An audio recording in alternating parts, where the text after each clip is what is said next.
Bismillahirrahmanirrahim. Assalamualaikum warahmatullahi wabarakatuh. Waalaikumsalam warahmatullahi wabarakatuh.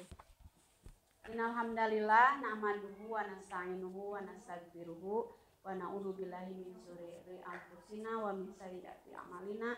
May yahdihillahu fala mudhillalah wa may yudlilhu fala hadiyalah. Amma ba'du. Alhamdulillahirabbil alamin. Pada kesempatan siang ini kita bisa berkumpul dalam kegiatan menyebarkan pemahaman dan penerapan pengalaman terkait dengan budaya positif. Terima kasih kepada Ibu Kepala Sekolah dan rekan guru semua yang bisa hadir pada kesempatan hari ini. Kegiatan ini adalah untuk melengkapi salah satu tugas aksi nyata saya sebagai CGP Angkatan 10, dan mudah-mudahan kegiatan ini adalah kegiatan yang saling menguntungkan untuk kita semua. Saya bisa melaksanakan tugas dan Ibu Bapak bisa mengambil manfaat dari materi apa yang saya akan paparkan. Baiklah Bapak Ibu, sebelum kita ke materi, kita mencairkan suasana dulu. Kita ice breaking dulu ya. Semangat pagi. Pagi, luar biasa, tetap semangat. Iya. Kita ice breaking dulu untuk melatih atau mengecek konsentrasi Bapak Ibu ya. Clue-nya, bumi itu bulat. Ya. Boleh ditambah slide-nya Bu Rizky? Oke, siap. Ya. Ditambah slide baru. Oh, di mana Bu? Ya, setelah ini. Bumi itu bulat. Pertanyaannya mudah tentang penjumlahan bilangan ya Bapak Ibu. Boleh lihat, ingat clue-nya, bumi itu bulat. 10 ditambah 3 sama dengan 1. Perhatikan ya Bapak Ibu, 10 tambah 3 sama dengan 1. Pertanyaannya, 6 ditambah 4 sama dengan berapa? Boleh acungkan tangan yang bisa. Pak Andri. 1. Betul tidak jawabannya? Betul. Ya, jawabannya 1. 6 tambah 4, 1. Ya, kita tambah lagi ya pertanyaannya, ada yang masih loading. 8 ditambah 10 ditambah 2. Berapa? Ya, Bu Eni boleh. 3. Ya, betul. Salah. 2. Ya, sudah mulai bertambah ya. 8 ditambah 10 tambah 2 sama dengan 2. 2 atau 3? Bumi itu bulat. Oh iya. 3 ya. Ya, ada yang sudah. Nah, pertanyaan selanjutnya. Kita beri kesempatan ke sayap sebelah kanan saya ya. 4 ditambah 9 ditambah 7. Berapa? Wah, hebat. 1. Ya. Pertanyaan terakhir ya, sudah lumayan ada yang konsentrasi. Pertanyaan terakhir, 2 ditambah 10 ditambah 8 ditambah 6. 2 ditambah 10 ditambah 8 ditambah 6. Berapa? 4 jawabannya, betul salah? Betul. Ya, betul. Tepuk tangan untuk kita semua. Ada yang masih bingung? Iya. Ini clue-nya kan bumi itu bulat. Jadi tambahkan bilangan yang bulat-bulatnya saja, yang berbentuk bulat. Ya. 10 Ada angka 0 kan, berarti 1. Satu. Kalau 6, Ini itu ada bulatnya. nolnya 1. Satu. 8 nolnya berapa? 1, 2, 2, ya. 3. Jadi 3. Bisa ya semua? Yang bulatnya ada berapa? Iya. Boleh kita lanjutkan Ke mana Bu? Sini. ke sini. Nah, ini. Selamat datang kepada Bapak Ibu guru hebat. Mari kita belajar bersama, saling berkolaborasi dan bersinergi dalam membangun budaya positif di sekolah kita tercinta. Sebelum saya lanjut ke materi, coba apa yang Ibu Bapak bayangkan ketika saya bilang budaya? Boleh acungkan tangannya. Budaya. Ya. Boleh yang lain? Adat istiadat, Adat kebiasaan. istiadat. Kebiasaan. Apalagi kebiasaan. Benar sekali, ya. Jadi budaya itu adalah suatu kebiasaan yang menjadi karakter, nah akhirnya bermuaranya kepada budaya. Jadi budaya itu timbul dari sebuah usaha yang konsisten. Ya. Boleh dilanjut. Nah, ini latar belakang. Kenapa harus ada budaya positif di sekolah? Menurut Ki Hajar Dewantara, pendidikan harus seimbang antara cipta, rasa, dan karsa. Pengembangan karakter atau budi pekerti tidak dapat tercipta begitu saja. Harus melalui pembiasaan-pembiasaan baik di lingkungan sekolah, lingkungan keluarga, maupun lingkungan masyarakat. Oleh karena itu, peserta didik harus diberikan motivasi internal. Nah, ini yang akan kita pelajari ya.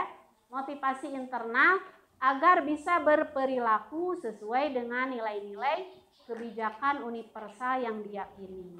Salah satu kegiatan yang bisa dilakukan adalah dengan membuat keyakinan kelas, sehingga peserta didik tidak merasa terpaksa, namun menunjukkan perilaku yang positif, tidak hanya di sekolah tetapi juga di lingkungan masyarakat. Ya. Jadi budaya positif itu tidak akan terlihat apabila kita pihak sekolah utamanya tidak melakukan usaha-usaha yang konsisten. Boleh dilanjut. Nah, ini konsep utama budaya positif. Yang pertama adalah perubahan paradigma baru. Yang kedua, disiplin positif. Kemudian ada nilai-nilai kebajikan, kebutuhan dasar manusia, motivasi perilaku manusia, ada posisi kontrol guru, keyakinan kelas, dan segitiga restitusi. Lanjut. Nah, ini boleh dijawab ya. Apakah Bapak Ibu setuju atau tidak bila yang pertama, pemberian hukuman dapat mendisiplinkan siswa? Siapa yang setuju boleh angkat tangan. Setuju? Ya boleh, cuma Bugi saja. Pemberian hukuman dapat mendisiplinkan siswa. Bugi apa alasannya sehingga Bugi itu setuju?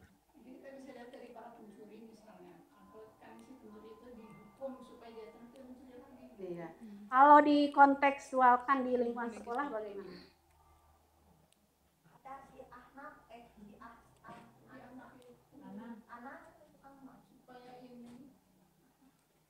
Disiplin. Ya boleh. Ada yang tidak setuju? Yang tidak setuju boleh berpendapat? Oh iya. Ya baik. Yang tidak setuju boleh?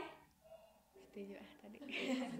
Bu Rizky, setuju atau tidak? Setuju Bu. Setuju. Alasannya? Alasannya dilihat dulu dari apa yang dilanggar siswanya gitu kan, hukumannya banyak Bu ya, ada yang bisa ke bentuk pendisiplinan, misalkan apa ya, anak dikasih apa nasihat dan lain sebagainya, mungkin itu juga bisa hukuman dalam bentuk verbal misalkan atau apa gitu. Nanti kita lihat ya, apakah hukuman ini selaras dengan motivasi internal atau selaras dengan kebutuhan dasar dan sebagainya, dan pengaruhnya kepada disiplin positif. Kemudian yang nomor 2, pemberian hadiah meningkatkan prestasi siswa. Setuju atau tidak? Setuju. Setuju. Boleh yang belum berpendapat. Mengapa setuju? Oh, ya. Kemudian yang ketiga, memberi penghargaan dapat meningkatkan motivasi belajar anak. Betul. Setuju semua ya? Setuju. Apa alasannya?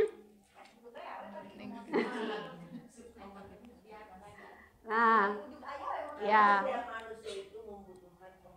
Ya. Nanti kita lihat ya, apakah sikap setuju kita itu sesuai dengan apa yang diharapkan siswa terhadap tumbuhnya disiplin positif atau tidak. Boleh kita lanjut. Nah, ini pembelajaran dengan paradigma baru. Merupakan pembelajaran yang dirancang berdasarkan prinsip pembelajaran diferensiasi. Sehingga para peserta didik belajar sesuai dengan kebutuhan berdasarkan tahap perkembangan untuk mewujudkan profil pelajar Pancasila. Masih ingat lagu profil pelajar Pancasila? Iya, kita nyanyi dulu ya.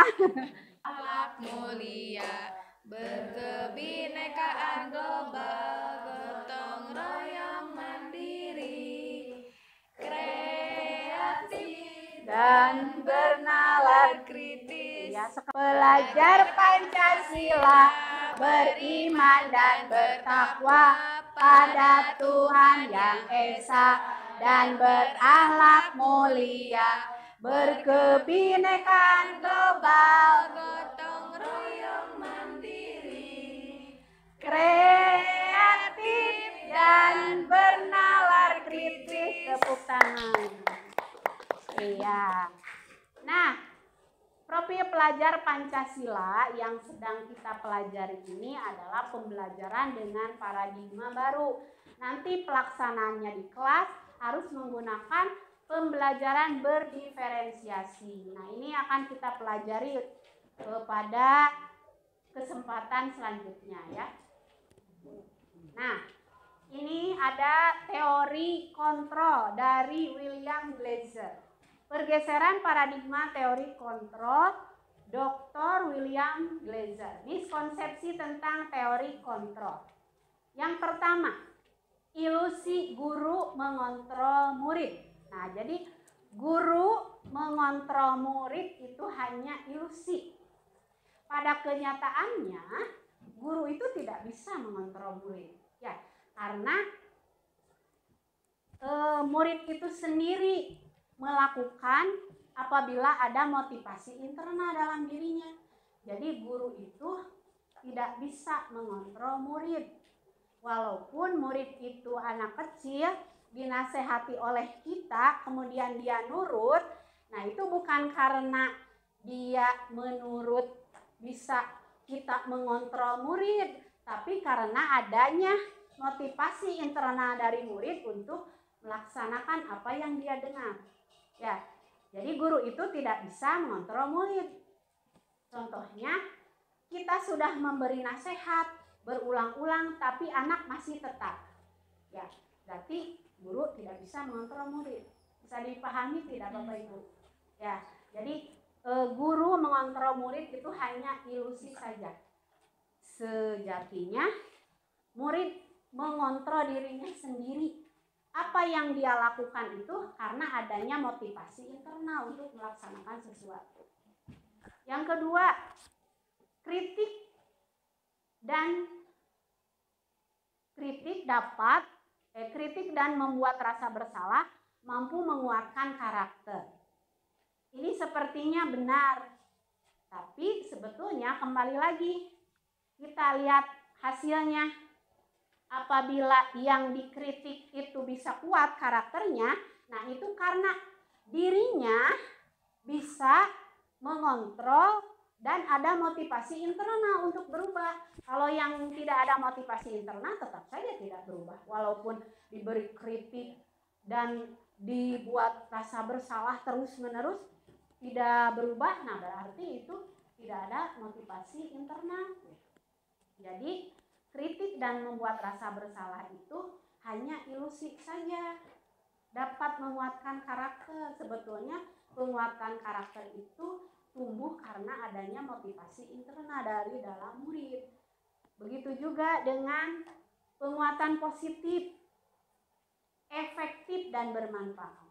Sepertinya saja memberi penguatan positif, efektif dan bermanfaat, tetapi kalau kita lihat lagi, kan tidak semua anak yang diberi penguatan positif itu menjadi efektif kepada seluruh murid kita. Tetap saja masih ada anak yang belum berubah. Nah itu kembali lagi ke motivasi internal. Jadi yang harus kita tumbuhkan pada murid itu adalah motivasi internal, karena tidak ada seorang pun yang bisa mengontrol orang lain. Hanya dirinya sendiri yang bisa mengontrol dirinya sendiri untuk dapat berubah. Yang terakhir, ilusi bahwa orang dewasa berhak memaksa. Sami, ada anak yang dipaksa tetap tidak mau. Nah, berarti ilusi saja bahwa orang dewasa itu berhak memaksa. Nyatanya kita tidak bisa memaksa anak. Anak tetap saja tidak mau. Anak tetap pada pendiriannya. Nah, ini jadi orang dewasa itu tidak bisa memaksa menurut teori kontrol William Blazer. Nah, bagaimana supaya kita bisa bekerja sama dengan anak? Nah, itu nanti akan kita pelajari di slide selanjutnya. Nah, ini bagaimana seseorang bisa berubah dari paradigma stimulus respon kepada pendekatan teori kontrol. Kita baca ya, nomor 1 boleh sama Bu Irma. Kita baca. Bu Dita boleh. Ya, realitas. Realitas atau kebutuhan kita sama. Ya, kalau menurut teori kontrol, Realitas atau kebutuhan kita berbeda. iya, bisa dipahami tidak, Bapak Ibu? Realitas kebutuhan kita sama, tapi menurut teori kontrol kebutuhan kita itu berbeda. Betul tidak? Beda. Ya, setiap individu kebutuhannya beda. Yang kedua, ya boleh. Semua orang melihat hal yang sama. Menurut teori kontrol, setiap orang memiliki gambaran berbeda. Iya. Yang ketiga, lanjut Bu Dita. Kita mencoba mengubah orang agar berpandangan sama dengan kita. Sedangkan menurut teori kontrol, kita berusaha memahami pandangan orang lain tentang dunia. Iya. Ya. Selanjutnya, menurut stimulus respon, perilaku buruk dilihat sebagai suatu kesalahan, sedangkan menurut teori kontrol, semua perilaku memiliki tujuan. Nah, ini ya yang harus kita pelajari dari murid-murid kita. Jadi, apa yang murid lakukan itu jangan dijudge sebuah kesalahan, misalnya perilaku melanggar aturan, murid selalu salah. Nah, padahal menurut teori kontrol, semua perilaku itu memiliki tujuan. Jadi harus ditanya dulu anak teh, kenapa kamu melaksanakan itu? Jadi kita tahu mungkin saja anak melakukan itu karena ingin memenuhi kebutuhan dasarnya untuk kesenangan atau untuk penguasaan, untuk kebebasan. Nah, kalau kita sudah pakai teori kontrol ini dalam menumbuhkan budaya positif di sekolah, ini akan terjadi kolaborasi yang baik antara guru dan siswa. Boleh dilanjut Bu Dita? Menurut stimulus respon, orang lain bisa mengontrol saya, sedangkan menurut teori kontrol, hanya Anda yang bisa mengontrol diri Anda. Ya. Saya bisa mengontrol orang lain, sedangkan menurut teori kontrol, Anda tidak bisa mengontrol orang lain.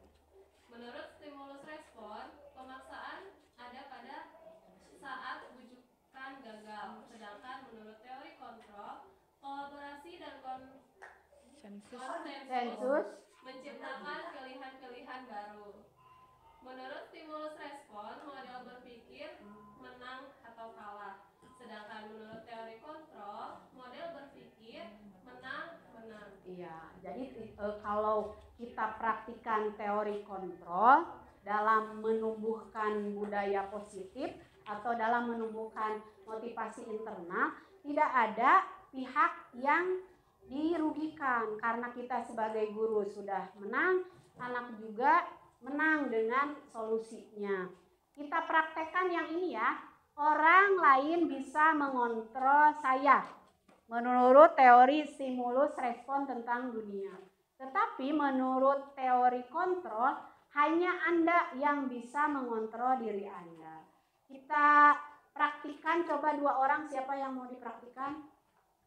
Yang satu dikepal tangannya dan temannya nanti yang merayu supaya dia bisa membuka tangannya. Nah, yang dipegang itu adalah sesuatu yang amat berharga. Silahkan, siapa yang mau? Bu Nung boleh. Bu Nung jadi A. Ya, bolehlah di sini supaya tidak nonton.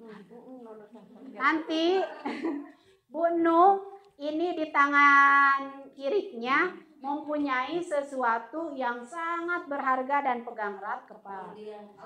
Nih, yang temannya yang B. Anu ngarayu nak. Ya, Bulani boleh. Meta tunduh. Ya, Bu Irma. Bulani. So, siap. Silakan rayu sebisa mungkin supaya Bu Nung mau membuka kepalanya sesuatu yang berharga. Sesepan. Boleh mulai. Bu. Boleh lihat? Cantik. Iya, di rumah cantik. Boleh buka sedikit aja.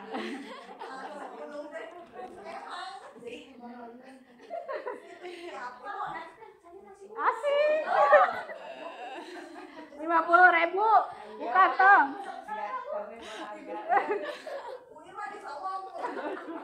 Ayo rayu lagi dengan sesuatu yang bikin kelepek. Uang kesini saya.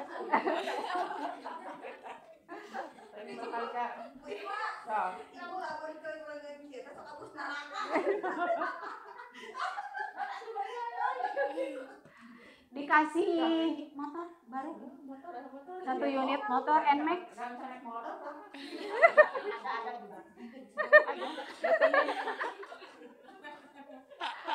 Mau dibuka wae?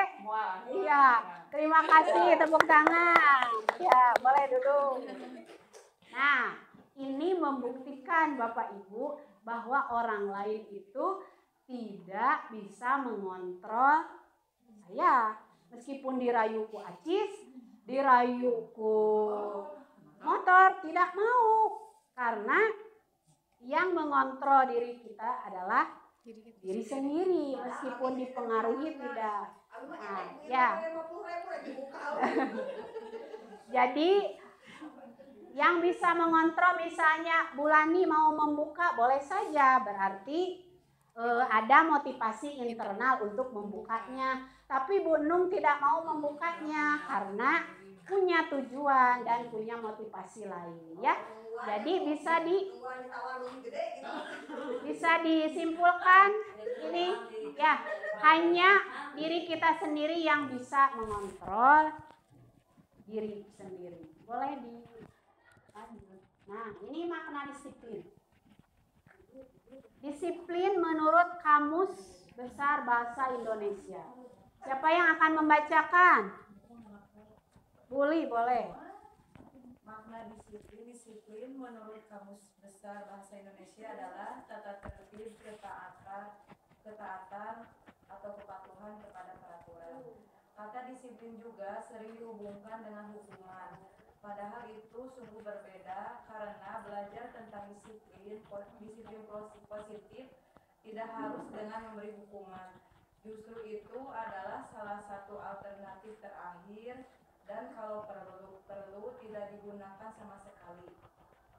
Dalam budaya kita, makna kata disiplin dimaknai menjadi sesuatu yang dilakukan seseorang pada orang lain untuk mendapatkan kepatuhan. Kita cenderung menghubungkan kata disiplin dengan ketidaknyamanan. Iya, terima kasih untuk Bu Uli. Bagaimana Bapak Ibu setuju dengan ini? Setuju. Tentang disiplin itu jadi pada masa sekarang, mungkin ini terjadi pada saya atau pada Bapak Ibu atau pada kita semua, bahwa disiplin itu bergeser menjadi sebuah ketidaknyamanan, betul tidak? DHE, coba motivasi apa Bapak Ibu melaksanakan DHE? Takut dipotong. Ada lagi yang beda, disiplin waktu. Terus, apakah Bapak Ibu nyaman? Oh, nyaman, bagus. Ya, ya masih random ya. Nah, jadi masih random ya, masih random. Ada yang takut dipotong TPP karena memang mau menghargai waktu atau karena ingin mendapatkan penghargaan. Nah, padahal disiplin itu kita lihat slide selanjutnya. Nah, ini makna disiplin yang sebenarnya itu adalah belajar. Ya. Disiplin berasal dari bahasa Latin yaitu disiplina yang artinya belajar. Makna kata asal ini berkonotasi dengan disiplin diri dari murid-murid Sokrates dan Plato. Jadi apa? Jadi disiplin diri membuat orang menggali potensinya menuju tujuan apa yang dihargai. Jadi bergeser, anu tadinya belajar menjadi menggali potensi menuju sebuah tujuan apa yang dia hargai. Jadi menjadi suatu pencapaian. Namun dalam budaya kita, makna disiplin telah berubah seperti apa yang tadi saya sampaikan. Menjadi sesuatu yang dilakukan orang pada orang lain untuk mendapatkan kepatuhan. Betul tidak? Ya, anak-anak setiap hari Senin harus pakai atribut lengkap. Nah, kita belum tahu kan apakah anak-anak itu motivasinya untuk kepatuhan atau takut dihukum atau ingin menghargai dirinya sendiri.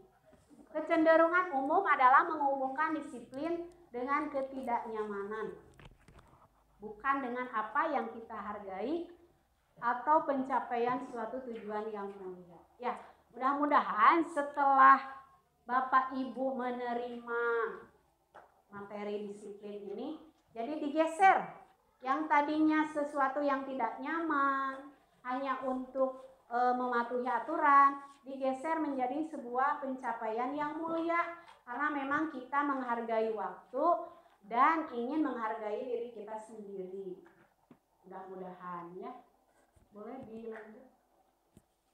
Nah, ini nilai-nilai kebajikan. Nilai-nilai kebajikan, nilai yang disepakati bersama terlepas dari suku bangsa, agama, bahasa maupun latar belakangnya. Yang pertama, ini ada profil pelajar Pancasila. Sudah apa ya? Dari tadi ada beriman, bertakwa pada Tuhan Yang Maha Esa, berakhlak mulia, berkebinekaan global, gotong royong, mandiri, kreatif, dan bernalar kritis. Dilihat dari sudut pandang agama, bahasa, suku bangsa, ini maknanya tetap. Nah, ini disebut nilai-nilai kebajikan universal. Jadi mau dibawa ke ranah apapun, maknanya tetap sama. Ada juga yang primary use program. Ada toleransi, rasa hormat, integritas, mandiri, menghargai, antusias, empati, keingintahuan, kreativitas, kerjasama, percaya diri, dan komitmen. Nah, nilai-nilai kebajikan ini nanti yang akan kita pakai dalam keyakinan kelas, ya Bapak Ibu. Kemudian ini ada life skill. dapat dipercaya, lurus hati, pendengar yang aktif, tidak merendahkan orang lain, dan memberikan yang terbaik dari diri. Nah, nilai-nilai kebajikan ini bersifat universal, dibawa ke ranah agama tetap, artinya dibawa ke ranah bahasa atau dibawa ke ranah budaya juga masih tetap mempunyai arti yang sama. Nah, ini nilai kebajikan yang bersifat universal. Boleh, Bu? Nah, ini kebutuhan dasar yang tadi saya sebutkan. Setiap perilaku itu ada tujuan atau memiliki tujuan. Ada 5 ya kebutuhan dasar manusia itu. Kebutuhan dasar manusia adalah sesuatu yang kita lakukan untuk mendapatkan apa yang kita inginkan.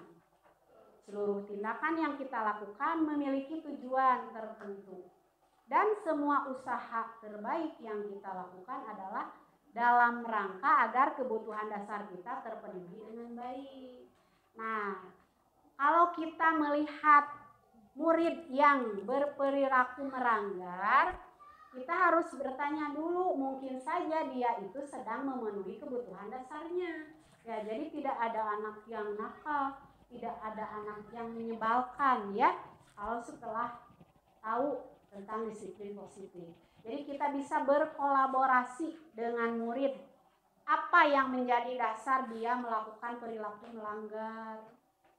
Jadi solusinya dibuatkan oleh dia sendiri. Jadi bisa membentuk anak yang reflektif. Ada juga anak yang kritis, mencari solusi, dan anak yang bertanggung jawab karena dia melaksanakan solusi yang dia inginkan. Ada 5 ya. Yang pertama apa? Boleh Bu Eni?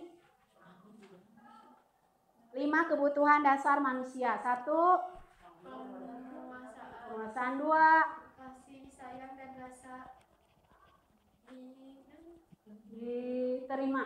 3, kebebasan, 4, keseimbangan, kesenangan. 5, bertahan hidup. tahan hidup. Betul tidak?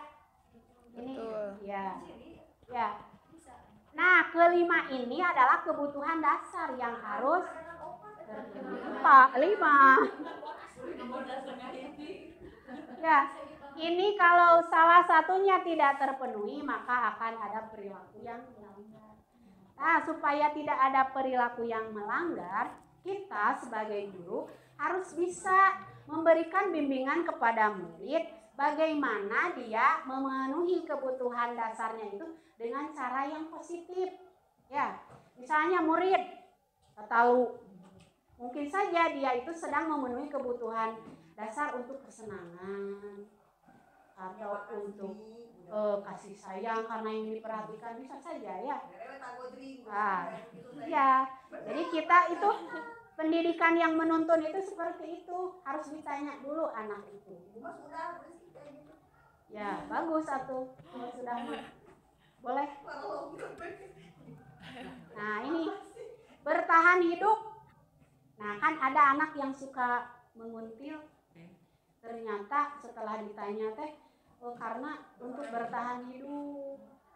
Nah, kita harus bisa memberikan solusi terbaik dengan hal yang positif. Ada makanan, pakaian, tempat tinggal, keamanan, kesehatan. Kasih sayang. Nah, kasih sayang. Ada rasa diterima, dipedulikan, berbagi, kerjasama, menjadi bagian kelompok, menjadi bagian dari kelompok. Ada penguasaan, harga diri, dianggap, memimpin, berprestasi, diakui dan didengar. Kebebasan, ini kebutuhan dasar kebebasan itu diantaranya mandiri, memiliki keinginan untuk pilihan, mencoba hal baru, mampu mengendalikan dirinya. Nah, ini semuanya harus kita bimbing anak itu supaya kebutuhannya terpenuhi ya. Kadang saya juga belum. Kesenangan, bermain, humor, antusias dan tertawa. Kalau ada anak yang tertawa-tertawa sendiri, itu berarti dia sedang memenuhi kebutuhan dasarnya. Bagaimana supaya tidak membuat orang lain bertanya-tanya, nah itu si gurunya harus bisa membimbing anaknya supaya kebutuhan dasarnya itu bisa dipenuhi dengan hal-hal yang positif. Nah, ini motivasi perilaku. Ada 3. Ada ekstrinsik dan intrinsik.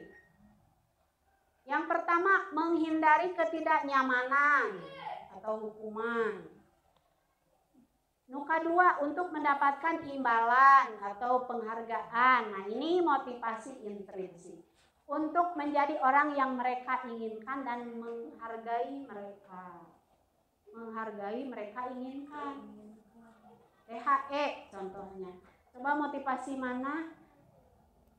1, 2, atau 3? Ekstrinsik Masih random. untuk mendapatkan imbalan. Kan misalnya hukumannya apa? Potong TPP. Atau ingin penghargaan di SKP, predikat kerjanya jadi bagus. Bisa saja. Atau yang ini yang ketiga, motivasi intrinsik. Karena ingin menjadi pribadi yang menghargai diri sendiri. Nah, ini yang ketiga ya kalau di sini mah ya. Iya. Iya. Nah, kalau Bapak Ibu gurunya sudah mempunyai motivasi intrinsik, insya Allah anak-anaknya juga akan terbangun menjadi murid yang mempunyai motivasi intrinsik. Ya, jadi pakai topi, pakai dasi itu bukan karena ingin takut dihukum, tapi karena memang dia itu harus memakai karena mematuhi peraturan. Ya. Boleh dilanjut. Nah, ini yang tadi, hukuman, konsekuensi, dan restitusi. Kalau hukuman itu tidak terencana langsung. Aya nu kasiangan, namanya kasiangan. Lari 10 keliling. Nah, itu hukuman. Ya, tidak terencana, spontan, langsung satu arah dari gurunya. Tanpa nanya dulu kenapa kamu kesiangan gitu. Dan bersifat satu arah dari pihak guru saja.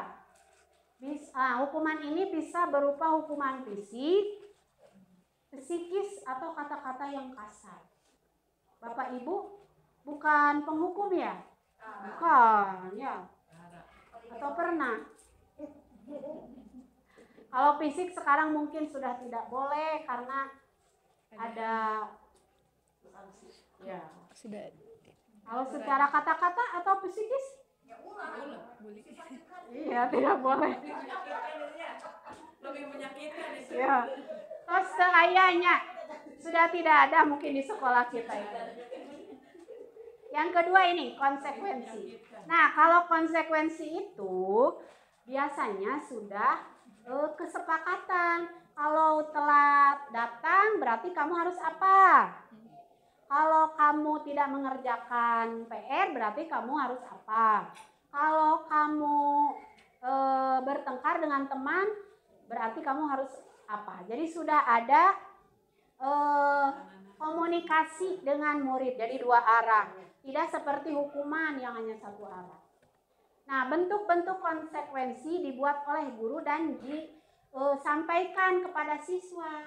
Jadi ketika perilaku melanggar itu tampak, itu anak sudah tahu kamu melanggar apa, datang terlambat. Berarti apa konsekuensinya? Harus tunggu dulu Bu di perpus misalnya. Nah, jadi tidak ada sesuatu yang menyakitkan kepada murid, tapi itu tidak membuat anak tumbuh motivasi intrinsiknya untuk berubah. Nah, belum.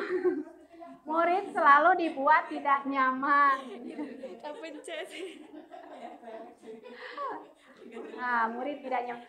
Terus kalau kita mempraktikkan konsekuensi seperti ini, bisa saja ada hukuman nanauge mun telate cuma duduk di perpus baca bae we.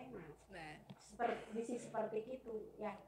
Jadi ini tidak tepat juga, walaupun bersifat dua arah sudah disepakati, tapi untuk menumbuhkan motivasi intrinsiknya itu belum ya kalau konsekuensi. Nah ini adalah pilihan terbaik untuk Bapak dan Ibu guru, yaitu restitusi. Restitusi itu proses menciptakan kondisi murid untuk memperbaiki kesalahan. Adanya proses kolaboratif yang mengajarkan murid untuk mencari solusinya.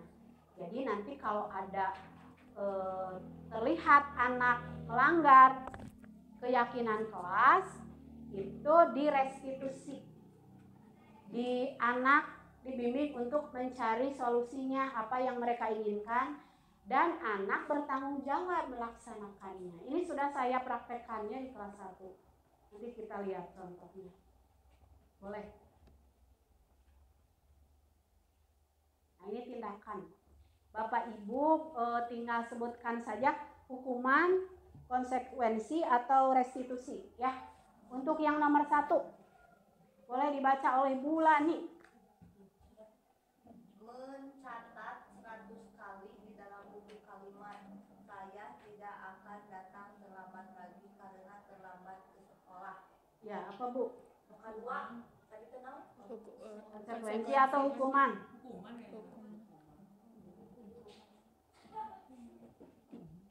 Satu arah.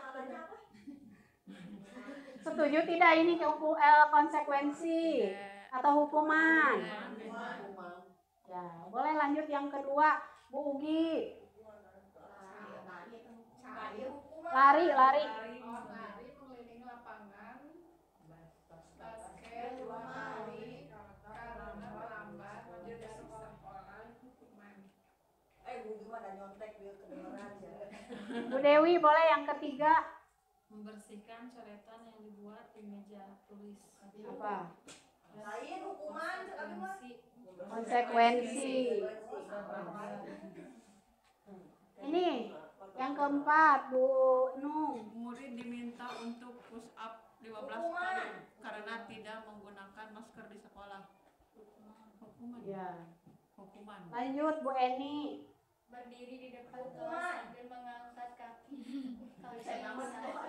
karena tidak bisa menjawab pertanyaan. Iya. Apa? Hukuman. Kita mesti Bu Risma.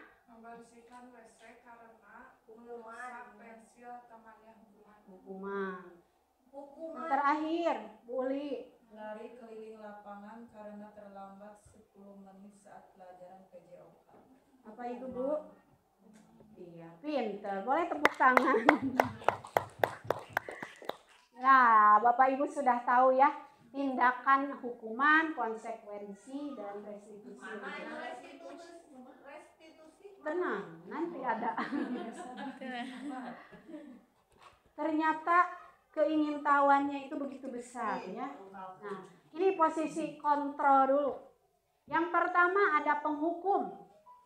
Nah, seorang penghukum bisa membuat hukuman fisik maupun verbal. Seperti anu tadi. Assalamualaikum, Bu, terlambat. Lari. Langsung lari. Nah, itu penghukum. Ada juga pembuat merasa bersalah. Biasanya guru akan suaranya lebih lembut. Kamu itu ya sudah memalukan ibu. Ibu malu dengan perilaku kamu. Coba ibu kepala sekolah nanti menilai ibu sangat jelek karena kamu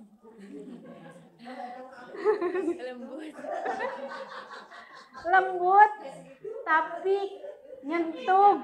Jadi anak teh merasa bersalah, alas ya gara-gara abi bu guru nilainya dari jelek gitu. Nah, ada juga yang posisinya sebagai teman. Guru pada posisi ini tidak akan menyakiti murid maupun akan tetap berupaya mengontrol murid melalui persuasi. Ada yang mau ngasih tahu contohnya sebagai teman bagaimana? Sebagai teman. Jadi guru teh memposisikan sebagai teman. Teteo. Misalnya begini, datang terlambat. Kenapa kamu datang terlambat? Itu Bu, kesiangan bangun. Kamu nggak bener. Udahlah, cepat sekarang duduk, awas ya kalau kamu selamat lagi, jangan gitu ya, ya Bu. Nah itu sebagai teman, jadi tidak ada motivasi yang diberikan kepada anak, jadi B aja melanggar aturan oke gitu. Nah ini pemantau. Kalau pemantau memonitor seperti mengawasi seperti tadi. Kenapa kamu datang terlambat? Kesiangan Bu. Coba kalau datang terlambat apa konsekuensinya? Duduk Bu di perpus baca. Iya silahkan ke perpus. Nah itu memantau. Jadi hanya memantau perilaku melanggarnya saja tanpa memberi motivasi intrinsik kepada siswa. Nah ini adalah posisi kontrol yang paling harus dipakai oleh Bapak Ibu guru, manajer. Posisi kontrol guru sebagai manajer yaitu respon yang menunjukkan tanggung jawab guru pada posisi terakhir. Manajer adalah posisi di mana guru berbuat sesuatu bersama murid, mempersilahkan murid mempertanggungjawabkan perilakunya, mendukung murid agar dapat menemukan solusi atas permasalahannya sendiri. Misalnya ada anak yang bertengkar, dipanggil secara personal. Kenapa kamu tadi bertengkar? Anak diberikan kesempatan untuk meluapkan apa yang ada dalam unek-uneknya. Kenapa kamu? Kemudian kita mendengarkan saja. Kita kembalikan lagi kepada anak, apakah perbuatan yang kamu lakukan itu benar. Nah, dia nanti merefleksi. Menurut Bapak, ada yang lebih baik daripada apa yang kamu lakukan tadi. Coba apa? Anak lagi yang menjawab. Nah, jadi setelah anak tahu kesalahannya, nah karena kamu sudah tahu kesalahanmu, mari kita cari solusinya. Coba menurutmu harus bagaimana? Anak lagi yang menjawab. Kita tidak ada menasehati, tidak ada memarahi. Kita cuma membimbing supaya anak bisa mencari solusi yang bisa dilaksanakan oleh anak itu sendiri. Nah, kalau dari kelas 1 sampai kelas 6 guru-gurunya seperti posisi kontrol manajer, insya Allah motivasi internal untuk disiplin itu akan terbangun ya. Kalau semuanya ternyata ibu guru teh sami miarang teh gitu, nah itu akan terbangun. Boleh nah ini posisi kontrol penghukum. Sudah Aulia datang terlambat ke sekolah, boleh dibaca oleh Bulani.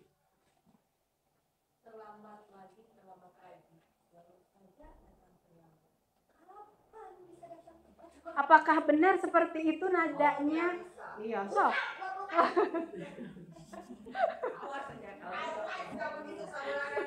Boleh tepuk tangan dong buat Bulani. Nah. Bu Irma, boleh. Posisi Bu Irma sebagai pembuat merasa bersalah kepada murid bagaimana? Coba intonasinya. Aulia? Bu Dewi yang guru nama Gerasok. Boleh Bu Dewi, Bu Irma mah ke kati.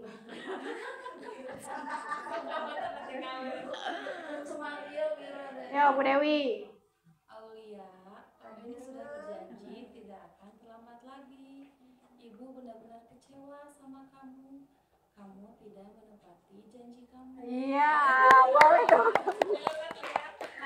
Suaranya itu lemah lembut tapi sakit. Boleh dilanjut. Nah, ini sebagai teman. Siapa ya? Bu Dita lah boleh. Halo, Aulia.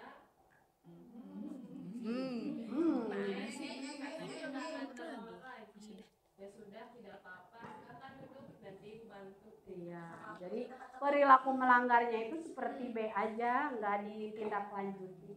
Nah ini yang pemantau, Bu Ugi boleh. Aulia, kamu tahu jam berapa sekarang kita masuk sekolah? Karena kamu sudah terlambat 15 menit, kamu menghentikan karena tidak terlambat. Ludes Bu, gimana? Nadanya itu datar kalau pemantau itu ya. Boleh ini yang paling good. Boleh siapa? Siapa yang mau? Boleh Ibu, kepala, manajer. Ibu manajer. Aulia, apa kamu tahu kesalahanmu? Tidak tahu Bu. Apa yang akan kamu lakukan untuk memperbaiki kesalahan? Nah, ya jadi dikembalikan lagi. Anak disuruh berefleksi, kemudian dikembalikan lagi ke anak untuk mencari solusinya. Ya, jadi anak akan belajar bertanggung jawab dengan apa yang ia ingin lakukan. Tidak ada sedikit pun dari guru menasehati ya atau menjudge harus begini. Karena kembali lagi ke teori kontrol, hanya muridlah yang bisa mengontrol dirinya sendiri. Guru hanya bisa membimbing agar motivasi intrinsik itu bisa tumbuh. Boleh. Nah, ini keyakinan kelas. Kita praktikkan ya. Keyakinan kelas. Mengapa bukan peraturan kelas? Ada yang tahu jawabannya? Kenapa keyakinan kelas bukan peraturan kelas? Kelas. Ya, kelas maksudnya. Karena ini sudah terlalu Banyak baca. ya, kelas. Kenapa keyakinan kelas bukan peraturan kelas? Karena keyakinan mah bisa dibuatnya Ada. kesepakatan. Iya. Kalau peraturan akan dasar salah satu kitab sebelumnya. Boleh tepuk tangan. Yeay. Betul sekali. Boleh. Keyakinan seseorang akan lebih memotivasi seseorang dari dalam seseorang akan lebih tergerak dan bersemangat menjalankan keyakinannya daripada hanya sekedar mengikuti serangkaian peraturan. Kalau peraturan mah kan sudah ada ditempel di setiap kelas ya, suka dilaksanakan atau tidak? Ada peraturan kelas, ayah gini warna biru, pakai figura. Ya, itu kan peraturan kelas. Nah, itu tidak dikomunikasikan kan kepada anak. Jadi, kenapa harus keyakinan? Kalau sudah diyakini, itu insya Allah akan tumbuh motivasi intrinsik untuk melaksanakannya. Kita itu ya, praktek. Ya, boleh ditambah slide dulu. Untuk membentuk keyakinan kelas, kita praktekkan keyakinan sekolah dulu. Kemudian nanti diadopsi ke kelas masing-masing ya, biar sama. Keyakinan kelas itu yang pertama, mengidentifikasi peraturan yang diinginkan untuk di sekolah kita. Boleh seorang satu, tidak boleh sama. Siapa dulu? Ya, Bu Eni dulu. Apa Bu ini tuh tadi teh? Mengidentifikasi peraturan yang diinginkan. Ya. Bu Eni boleh? Untuk kita dulu. Untuk sekolah dulu. Nanti diadopsi di kelas. Bu Eni. Mendatang jangan tepat waktu masih muda. Iya, boleh. Mau datang jangan tepat waktu itu keberangan wae. Untuk itu kan bis ayah. Itu kan baru sekarang bikinnya juga. So, naon? Ya itu. Naon? Ya, terus Bu Nung. Menggunakan seragam sesuai Iya, boleh tulis Neng. Menggunakan seragam sesuai aturan. Bu Dita. Datang pulang. Oh, berarti pulang harus tepat waktu sesuai jadwal gitu. Ya, boleh. Masih boleh. Terus Bu Rizky. Menjaga kebersihan. Boleh. Menjaga kebersihan. Lanjut Bu Nur. Tepat waktu untuk pagi-pagi, tepat waktu ke sekolah. Udah itu mah. Udah. Tapi Ibu Boleh. mengamalkan ajaran agama untuk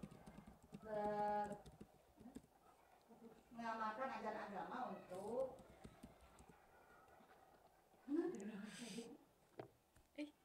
kebaikan bersama. Boleh. Terus, Ibu. Iya, kebagian dong. Biar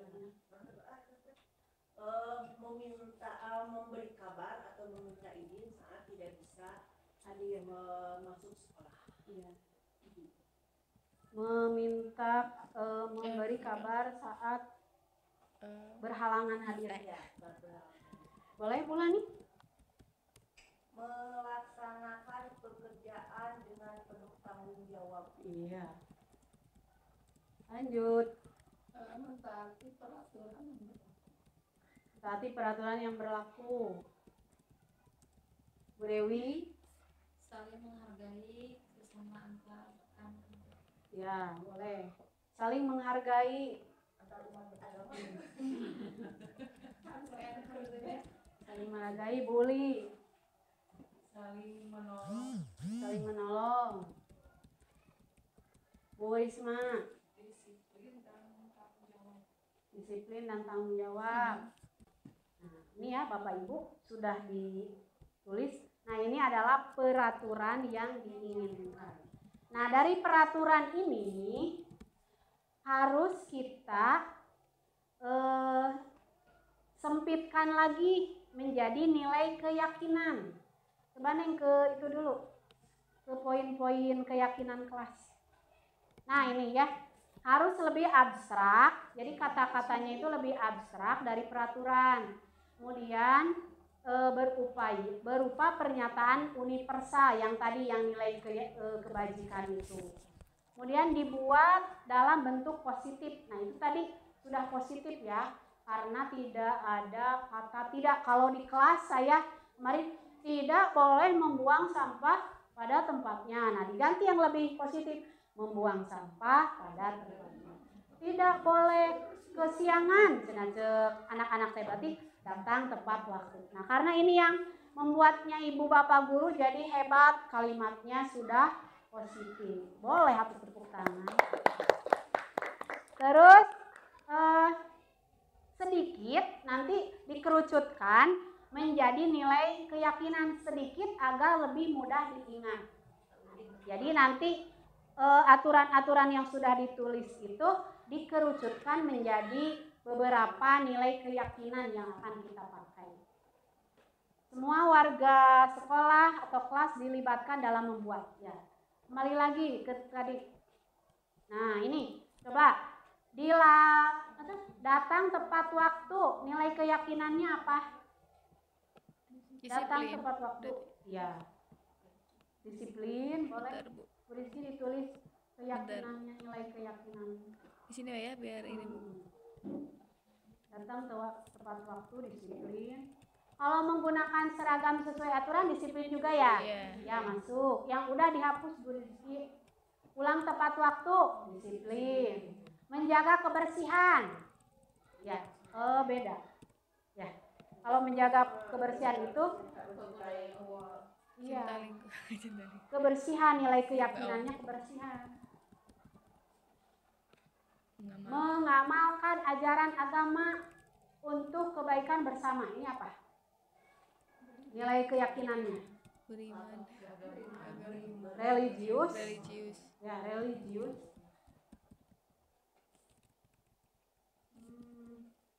Memberi kabar. Ini apa? Saling menghargai ya?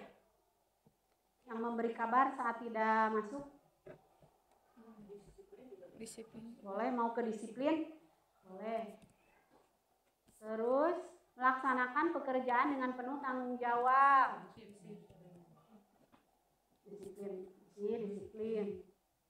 Mentaati peraturan yang berlaku. Disiplin. Saling menghargai. Masuk aja saling menghargai. Saling menghargai, saling menolong. Bekerja sama. Boleh kerjasama. Apa lagi itu nih? Disiplin dan tanggung jawab udah. Nah, ini sudah ada. Kami warga sekolah SD Negeri Sawah Loga 2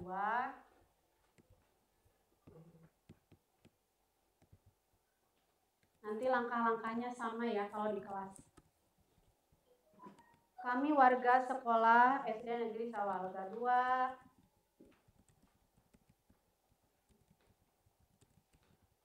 Saya negeri. Olahraga 2, selalu disiplin. Religius dulu merane. Religius, disiplin, menjaga kebersihan, saling menghargai dan bekerja sama dalam setiap kegiatan.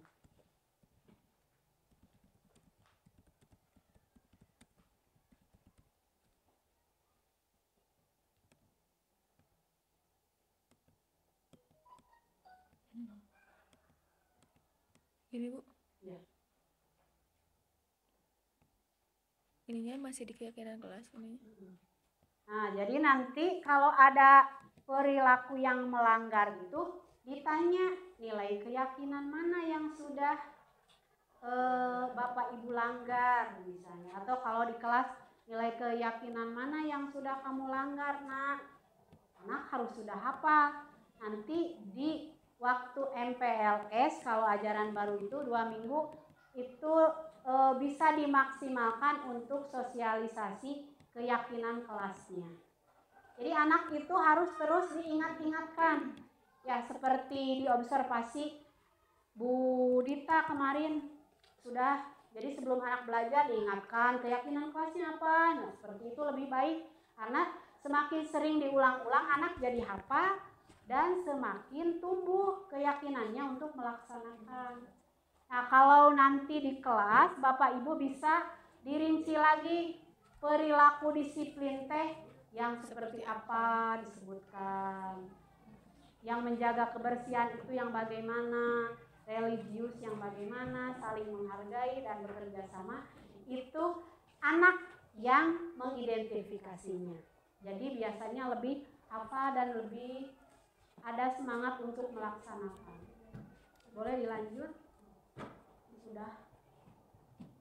Nah ini ya Bapak Ibu, saya sudah melaksanakan di kelas 1.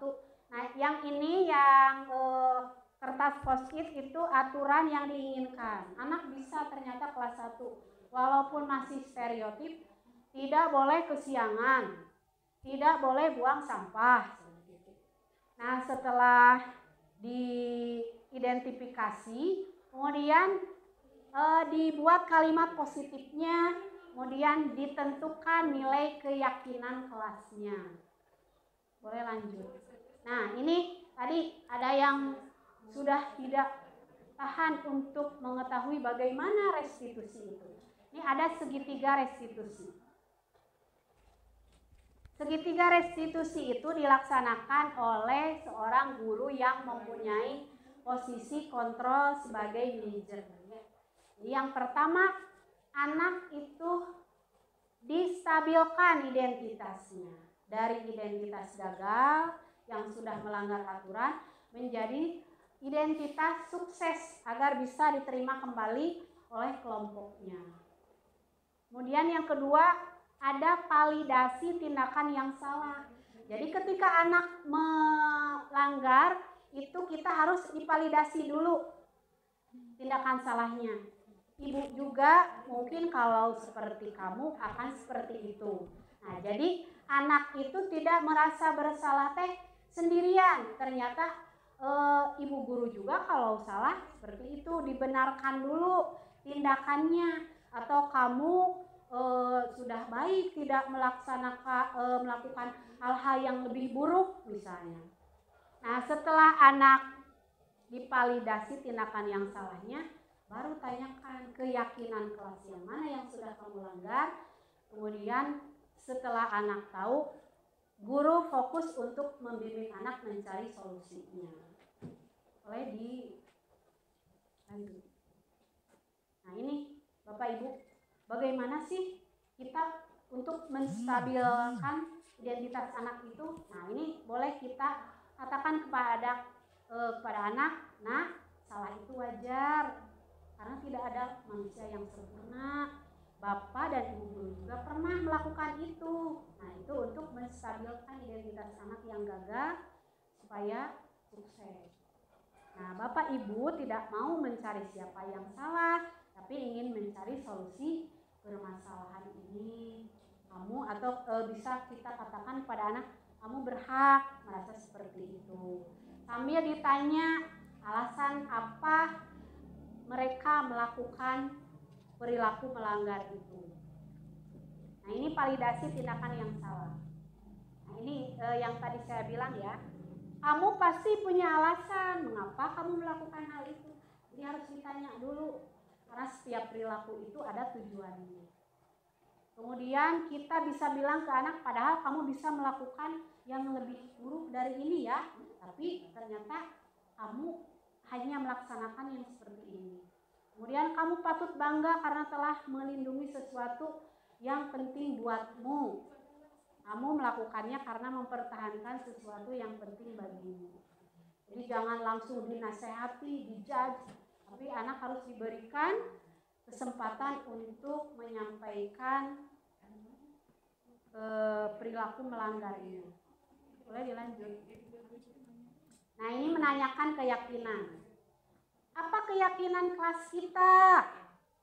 Nah, anak kalau sudah dibuat keyakinannya, pasti anak bisa ngejawab. Kalau ujuk-ujuk ditanya, apa keyakinan kelas kita ke anak yang melanggar, namun kita belum bisa, kita belum buat keyakinan kelasnya, ya itu akan bingung anak juga. Kemudian nilai-nilai apa yang telah kamu langgar? Kemudian sebuah kelas yang ideal menurut kamu itu bagaimana sih? Kamu ingin menjadi orang yang seperti apa? Nanti anak dibimbing untuk mencari solusinya. Boleh. Nah, ini restitusi. Boleh di kencengin. Ini Pahad ya. Pahad ini anak kelas 1C kasar ke teman. Ini lagi di restitusi. Oh begitu. Jadi Pahad karena kesal langsung mukul atau nendang. Iya.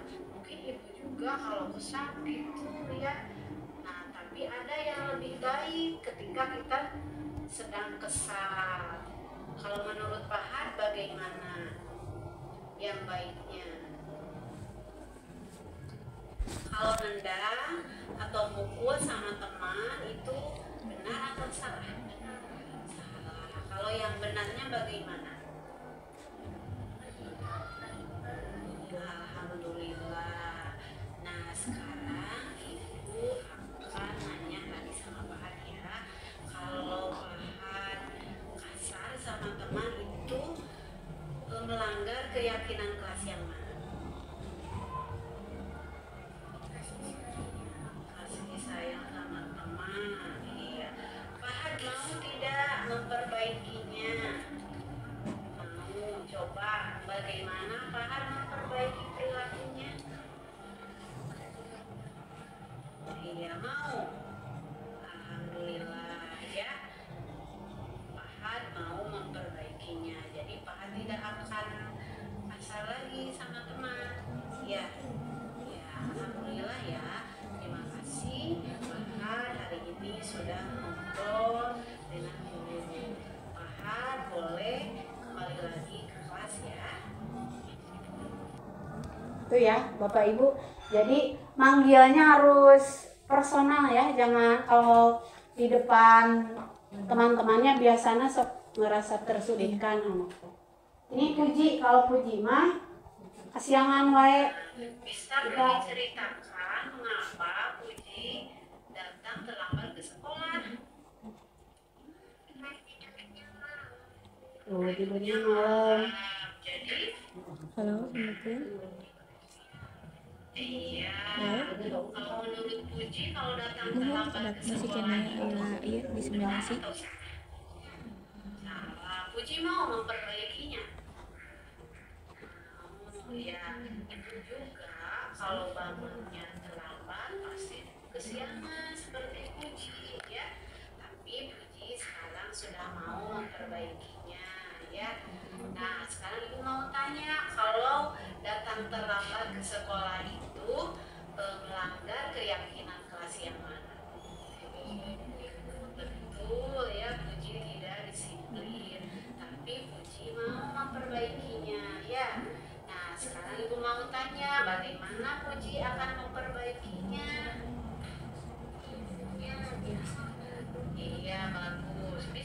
lebih awal. Ya, alhamdulillah ya. Berarti kalau Puji mau memperbaikinya, nanti harus ada yang membantu di rumah. Siapa yang akan membantu di rumah supaya Puji bisa tidur lebih awal? Baik Puji, terima kasih ya. Puji boleh masuk ke kelas. Sudah seperti itu Bapak Ibu. Restitusi ya. Jadi anak diberikan kesempatan untuk merefleksi perilaku melanggarnya, kemudian kita stabilkan identitasnya. Kalau setiap orang itu bisa bersalah, bisa melakukan kesalahan. Ibu guru juga mungkin akan seperti itu kalau kondisinya seperti kamu. Kemudian tanyakan keyakinan kelas kita seperti apa. Apa perilaku yang kamu langgar, keyakinan kelas yang mana? Nah, kalau anak sudah mengungkapkan solusinya, karena itu dari keinginan anak, diharapkan nanti ada motivasi internal untuk berubah. Abi tos ninggalnya sejak restitusi itu pahad, biasanya 7:30 itu sudah, wah aceleng-acelengan, ini jam 8 masih duduk. Jadi dia mungkin teringat, saya tidak akan lagi kasar sama teman, gitu. Saya akan ngomong baik-baik sama teman. Ayo nama jam 8 teh masih duduk, 8:30 masih. Kalau sudah dia beres mengerjakan, baru ngaceleng. Biasa nama tidak pernah sama sekali nulis. Mamanya sering, Bu, nulis apa Bu? Pahad teu acan. Tiap hari, Bu, pahad nyerat naon bari kerjakeun di bumi. Sekarang mah alhamdulillah. Nah ini pada kali pertama saya melakukan restitusi, tapi sudah terlihat dampaknya kepada kita. Sami Puji oge. Biasa nama, Bu, Puji sakit. Pas ditanya, Puji katanya sakit enggak, aku teh bangunnya kesiangan. Pas udah direstitusi sekarang alhamdulillah rajin. Nah, jadi anak teh mungkin harus merasa kalau dia itu diutamakan oleh gurunya. Jadi ada motivasi intrinsik untuk bisa berubah. Mudah-mudahan bisa dilaksanakan oleh Bapak dan Ibu guru ya di kelas. Ini dokumentasi perubahan paradigma belajar. Yang tadinya teacher center, Abiwe sebagai guru menjelaskan, dibalik sekarang anak yang mencari informasi sendiri. Ini waktu kegiatan P5 ya, mengidentifikasi makanan sehat dan tidak sehat. Anak mewawancari pedagang, kemudian berdiskusi apakah dari informasi yang dia sampaikan itu makanan itu sehat atau tidak. Kemudian dipresentasikan ke depan. Ini saya paling senang kalau lihat anak yang foto pertama tuh. Ketika kita mengajukan pertanyaan, wes semangat semuanya. Itu adalah bahan bakar buat guru ya. Nah, mudah-mudahan di kelas Bapak Ibu juga seperti ini. Anak teh antusias dan hadir sepenuhnya pada pembelajaran sampai beres, tidak terkecuali. Nah, ini harus diawali tentunya oleh gurunya yang harus hadir sepenuhnya pada pembelajaran. Boleh dilanjut? Ini budaya positif sudah kita laksanakan, ada menyambut, membersihkan lingkungan sekolah, ada sarapan pagi, baris, kemudian upacara. Mudah-mudahan ini bisa ditingkatkan dengan budaya-budaya positif yang lainnya ya. Ada lagi? Ya, sudah penutup.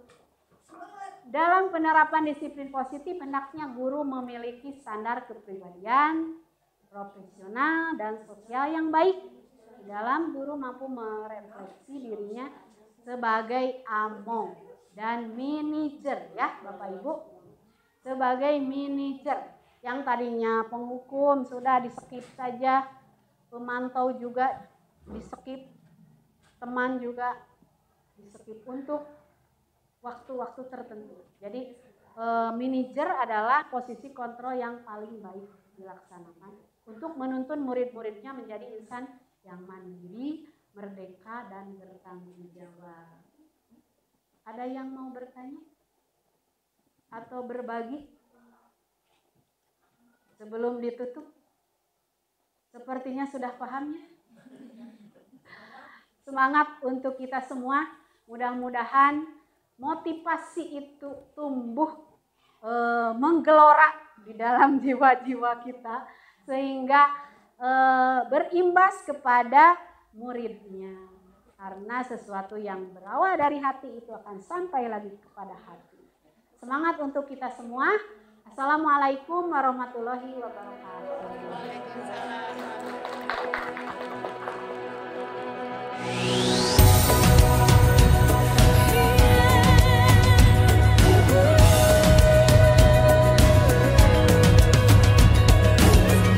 Bukalah matamu, saatnya meraih mimpimu.